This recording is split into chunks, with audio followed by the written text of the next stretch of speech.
Stretcher پر میت پڑی ہے اور فرش پر دسترخوان بچھا ہے۔ یہ دنیا ہے، یہ یوں ہی چلتی رہے گی، یہاں کوئی آپ کا انتظار نہیں کرے گا، تیری تدفین کا بھی نہیں، تیرے جانے پر کوئی کھانا نہیں چھوڑے گا، تیرے نہ ہونے پر کوئی جینا ترک نہیں کرے گا، لہٰذا اپنے یہاں اپنے وہاں کے لیے عمل کیجیے۔ آپ کو کیا لگتا ہے آپ کے مرنے کے بعد آپ کے رشتہ دار، آپ کے دوست، آپ کی اولاد، آپ کے بہن بھائی قرآن پڑھ پڑھ کے آپ کو بخشوا لیں گے؟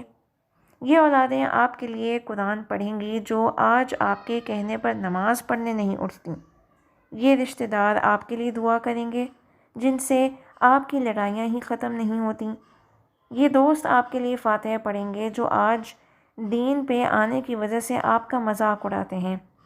یہ بہن بھائی آپ کے لیے صدقہ خیرات کریں گے جو عید کے عید ملتے ہیں۔ اے غافل بھولے انسان، خلوص کے زمانے گزر گئے ہیں، قیامت قریب ہے۔